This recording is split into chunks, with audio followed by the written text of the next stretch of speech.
It would seem that anytime I sit down to talk to you guys about a new game, it's an open world, full loot PvP style survival game, but that's again what we're here to talk about today. It should be said though that this one has giant wooden mechs and grappling hooks, so there's that. Of course, with that in mind, if you do not like PvP or can't endure PvP in your game of choice, you probably shouldn't check this out. Also, if you intend to play solo, it's said that that can be done, but from what I've gathered, that doesn't necessarily seem to be the case.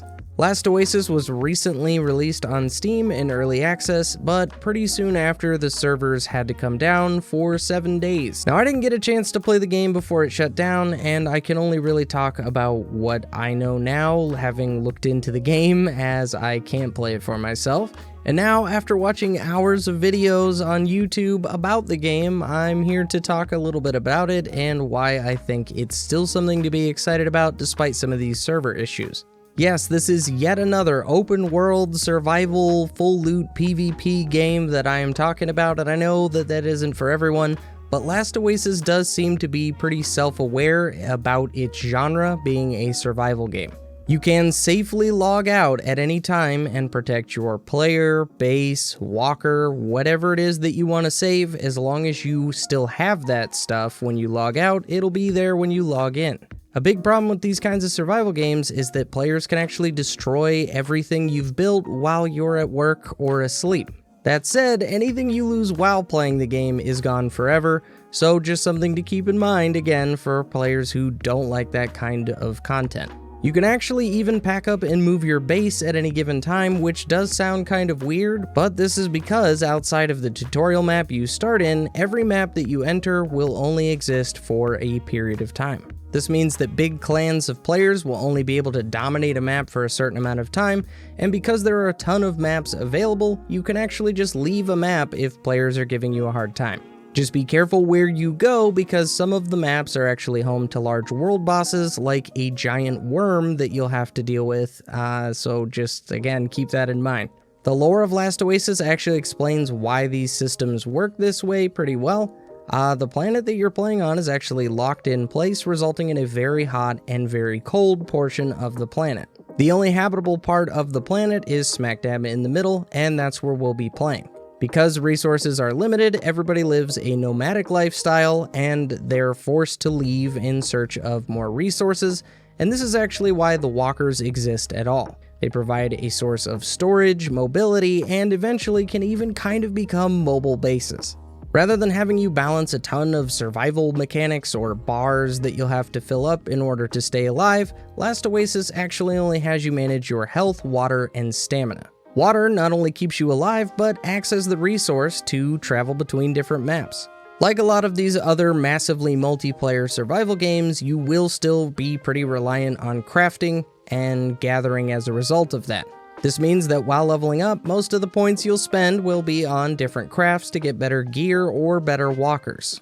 Having said that, from the gameplay that I've seen, the gathering portion of this doesn't seem to be as tedious as I've experienced in other games, and that might be because you're constantly on the move, but I'll have to play the game before I know for sure. The combat in Last Oasis isn't all that unique as far as games are concerned, but as far as the survival genre, I haven't really seen this form of combat yet.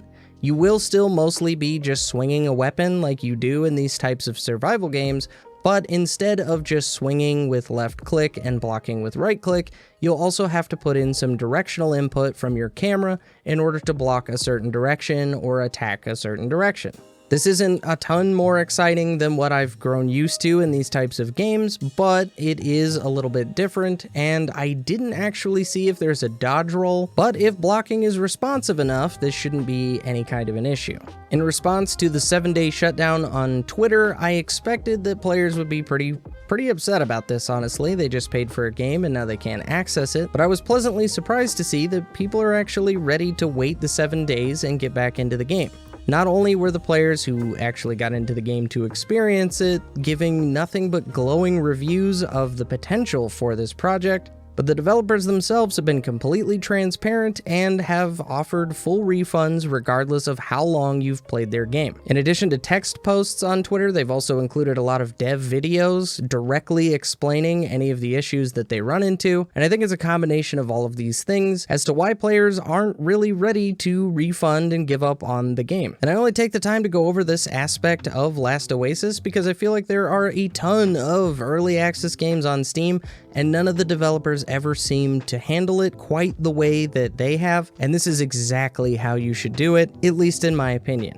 And to really drive this home, I'm actually going to look through some Twitter stuff right now, guys. I want to show you how people have been responding to this whole 7-day shutdown. Firstly, you'll see in several of these posts, hashtag not refunding is a thing. These devs are legit the coolest people on the planet. I feel so bad for them. 3 days since buying the game, not had a chance to play the game at all, won't be refunding, I want in. This is why I like game developers like this. They listen to the players and are doing what they can to fix the issue, even going as far as full refunds. Great transparency. Played until level 26 and it was a blast. Looking forward to when things are fixed. I mean, you guys get it. I really wanted to kind of showcase this because normally, at least with other games in early access where this same exact problem happens, people are leaving the meanest comments on Twitter or in the Steam reviews. I'm not gonna go over this here in this video, but I've even looked at the Steam reviews, and it seems like anytime someone puts up a negative review for the servers, people kind of just pile on to that person. So very passionate fans in the case of Last Oasis. Now I've gone over what I feel comfortable covering without actually playing the game myself. I'm not making this video as a suggestion that you buy a game you can't even log into, but I would recommend keeping an eye on the project. I haven't mentioned anything about the grappling hook since the beginning of the video, but you can actually use that to swing onto some of the larger mechs, and can even be used to kind of Spider-Man around the world as long as you still have stamina. After looking at a breakdown of all the current available walkers, which there were quite a few, it does seem like the smaller, easier to build walkers are often fast enough to get away from the larger ones, so there might be some kind of balance there in terms of smaller groups or newer players, but I still think it probably goes without saying that if you're someone who doesn't like PvP, you probably shouldn't be playing the game. If after all these hours of gameplay and some of the developer blog posts that I will be linking down in the description for anybody curious about what this game looks like actually being played, I still am pretty curious about how this whole saving your stuff thing works. How many walkers can I save? How many bases can I save?